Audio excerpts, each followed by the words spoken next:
Yes, welcome back to physics classes by Mukesh Pagaria. अभी आप पढ़ने वाले हैं अपवाह चाल तथा विभवांतर के मध्य संबंध। तो आप देखें, पहले इसको जल्दी जल्दी देखें हम। विद्युत क्षेत्र व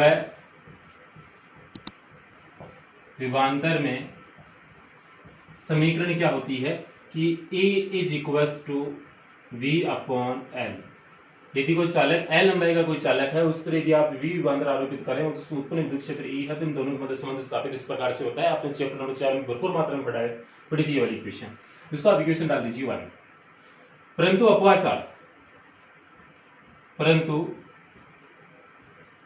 अपवाह चाल या अपूर्ण वेग भी बोल सकते हैं, एक ही बात है, कोई दिक्कत नहीं है, दोनों ही नाम एक ही है। ठीक है, VD का फॉर्मूला आया था, मैंने कहा था इसको डायरेक्ट याद रखना है। तो VD is equal to E top upon M और ये E। आगे इसको आप समीकरण दे दीजिए 2। ठीक है, समीकरण 2 से मान समीकरण 1 से मान समीकरण 2 में रखने पर, ठीक है, इसमें आपको वैल्यू रखनी है, E की वैल्यू पुट करनी है। तो ये हो गई VD is equal to E top upon M और V बट्टे ये L यहाँ पे लिख रहा हूं, है ना, बट्टे में L यहाँ पे लिख रहा हूं। ठीक है, तो ये संबंध हो गया। अब यहां से आपको क्या समझना है, संबंध यही स्थापित करना है, बस हो गया। एक नंबर का क्वेश्चन आता है, एक्चुअली कई बार आता है तो आ जाता है। ठीक है, तो आपको यहां तक करना है, अपना क्वेश्चन यही फिनिश हो गया। अब देखिए आपको करना है क्या आगे, एक मेन जो चीज है वो देखिए।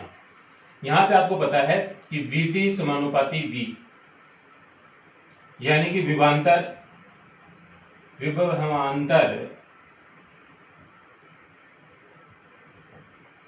बढ़ाने पर अपवाह है चाल भी बढ़ेगी। क्यों? क्योंकि दोनों क्या है, VD और ये दोनों क्या है, एक दूसरे के क्या है, समानुपाती हैं। यहां पर एक चीज आपको नोट करनी है कि ये VD है वो L पर डिपेंड नहीं करती है, VD है वो L पर डिपेंड नहीं करती। अपवाह चाल है वो उस चालक की लंबाई पर निर्भर नहीं करती है, ये आपको खास बात ध्यान में रखनी है। ठीक है, ये मेन पॉइंट है। VD L पर निर्भर नहीं करती है। ये स्टार लगा के अपने दिमाग में फिट कर लीजिए कि VD है वो L पर डिपेंड नहीं करती है। आपको ये समझ में आ जाएगा कि आप ये देख लो कि यहाँ पे सिर्फ जो VD है वो इस L की क्या है, व्युत्क्रमानुपाती। आप ऐसे लिख दो कि VD समानुपाती 1/L। यदि हम चालक की लंबाई बढ़ा रहे हैं, तो VD का मान कम हो जाएगा। ऐसा नहीं होगा, ऐसा कुछ नहीं है। ठीक है, क्यों? क्योंकि VD है ये चालक की प्रकृति पर डिपेंड करती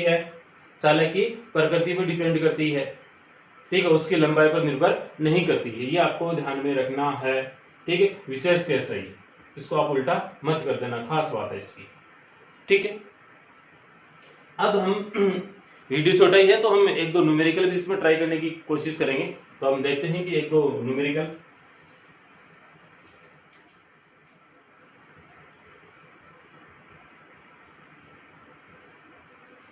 ठीक है, तो t बराबर 1 सेकंड पर तात्कालिक धारा का मान आपको ज्ञात करना है।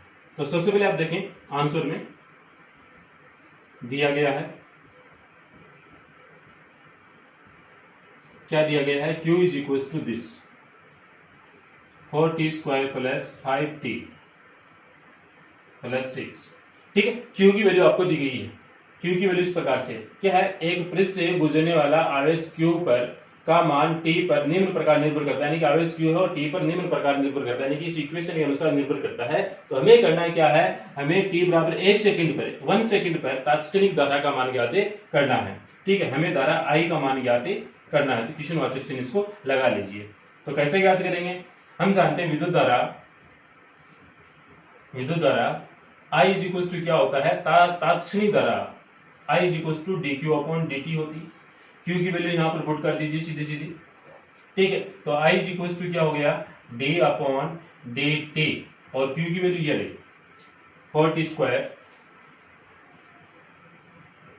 4t² plus 5t plus 6। ठीक है, अब कहने का मतलब यही है कि इस समीकरण का आपको t के सापेक्ष क्या करना पड़ेगा, अवकलन करना पड़ेगा। d/dt क्या है, अवकलन का संकेत है। ठीक है, तो इस इक्वेशन से हम क्या लिख सकते हैं, i इक्वल टू, पहले हम इसका अवकलन करें। ऐसा नहीं कि हम सीधा ही यहाँ पर t की जगह 1 सेकंड लिख दें।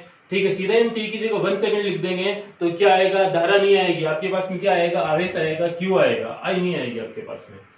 ठीक है, तो इसका सबसे पहले आप अवकलन कीजिए, तो कितना हो गया, 8t प्लस इसका 5 प्लस इसका क्या हो गया, 0। ठीक है, तो इक्वेशन ये आ गई, i is equal to 8t plus 5। ठीक है, तो t बराबर 1 सेकंड पर, t बराबर 1 सेकंड पर, यानी कि t बराबर 1 सेकंड रख दीजिए इस पर, तो i is equal to 8 into 1 plus 5। तो i इज इक्वल टू कितना हो गया, 8 और ये 5 कितना हो गया, 13। और धारा का मात्रक क्या होता है, एम्पियर। मात्रक लिखना न भूलें। ठीक है, तो इस प्रकार से ये आपका एक क्वेश्चन हो गया, इसको भी आप नोट कर लीजिए।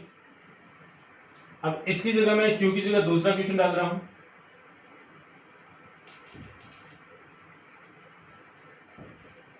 क्वेश्चन नंबर 2, टी की वैल्यू चेंज, क्यू की वैल्यू चेंज कर रहा हूं। क्यू की वैल्यू ये लिख रहा हूं मैं 6t3 plus 2t square plus 50 और t बराबर 2 सेकंड पर तात्क्षणिक धारा का मान ज्ञात करके बताएं। ये क्वेश्चन आपको करना है। ठीक है, आप ये क्वेश्चन का आंसर मेरे कमेंट बॉक्स में या फिर जो व्हाट्सएप नंबर है हमारे, उस व्हाट्सएप नंबर पे आपको मुझे आंसर भेजना है। देखते हैं कि कितने बच्चे भेजते हैं इसका आंसर। ठीक है, ये क्वेश्चन आपके लिए है, ये सेकंड क्वेश्चन है, ये आपके लिए है। ठीक है, इसके बाद में एक दो क्वेश्चन में और, सेकंड क्वेश्चन अपने पास में ये है। तीसरा क्वेश्चन ये है, हाइड्रोजन परमाणु में एक इलेक्ट्रॉन किसी कक्षा जिसमें त्रिज्या इतनी है और इसमें इस साल से चक्कर लगा रहा है, तो औसत धारा का मान आपको ज्ञात करना है। ठीक है, तो दिया गया है क्या है, आपको आंसर दिया गया है, बड़ा ही सिंपल है, आराम से जो पहले सबसे पहले जो दिया गया वो लिख लेते हैं, तो लिखते ही हमें समझ में आ जाता है कि क्या कुछ होने वाला है। आर की वैल्यू दी गई है 5.3 इंटू 10⁻11 मीटर। ठीक है, और फिर आपको चाल दी गई है, यानी कि इलेक्ट्रॉन की चाल दी गई, आपको चाल 2.2 इंटू 10⁻6 मीटर प्रति सेकेंड की चाल से चक्कर लगा रहा है इलेक्ट्रॉन। ठीक है, तो औसत धारा का मान ज्ञात कीजिए, आई की वैल्यू आपको ज्ञात करनी है। हम जानते हैं कि विद्युत धारा I इज इक्वल टू क्या होता है, Q/T, यानी कि आवेश बटा समय, कुल आवेश बटा कुल समय। ठीक है, अब हाइड्रोजन परमाणु है, उसमें एक इलेक्ट्रॉन है, तो ये हाइड्रोजन परमाणु की नाभिक है और इसके चारों ओर को एक इलेक्ट्रॉन इस प्रकार से मान लीजिए कि चक्कर लगा रहा है इलेक्ट्रॉन। ठीक है, उसका वेग vd मान लें। ठीक है, उसका वेग vd मान लें। तो अब हमें क्या चाहिए, एक तो आवेश चाहिए और एक हमें समय चाहिए। ठीक है, तो एक पूरा चक्कर लगाने में उसकी औसत धारा है वो कितनी होगी, वो हमें ज्ञात करनी है। तो सबसे पहले आपको दो चीजें समझनी है कि आवेश कहां से आएगा। तो आवेश, तो इलेक्ट्रॉन पर आवेश, तो Q इज इक्वल टू बराबर, यानी कि इलेक्ट्रॉन पर आवेश, और इलेक्ट्रॉन पर आवेश कितना होता है, Q का मान 1.6 इंटू 10⁻19 कूलम। ठीक है, आवेश का मान आ गया। समय यानी कि यहां से लेकर यहां तक एक पूरा चक्कर लगाने में उसको कितना समय लगा, इसका इलेक्ट्रॉन का आवर्तकाल। तो इलेक्ट्रॉन का आवर्तकाल यानी कि समय बराबर क्या होता है, चाल बटा दूरी बटा चाल। ठीक है, अब दूरी कितनी है, एक पूरा चक्कर लगाने में कितनी दूरी तय करेगा, यानी कि इसकी परिधि, और परिधि का फॉर्मूला क्या होता है, 2πr अपॉन चाल इसकी कितनी है, किस चाल से इलेक्ट्रॉन गति कर रहा है, वो vd।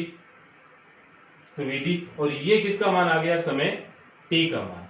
ठीक है, तो t की वैल्यू ये आ गई और q की वैल्यू ये है। अतः हम क्या लिख सकते हैं, I इज इक्वल टू, इसकी जगह लिख दो 1.6 इंटू 10⁻19 कूलम, q की जगह तो, और t की जगह ये रहा, कितना है 2πr अपॉन vd, यानी कि ये हो गया formula, I is equal to 1.6 into 10⁻19। ठीक है, vd गया ऊपर अपॉन 2πr।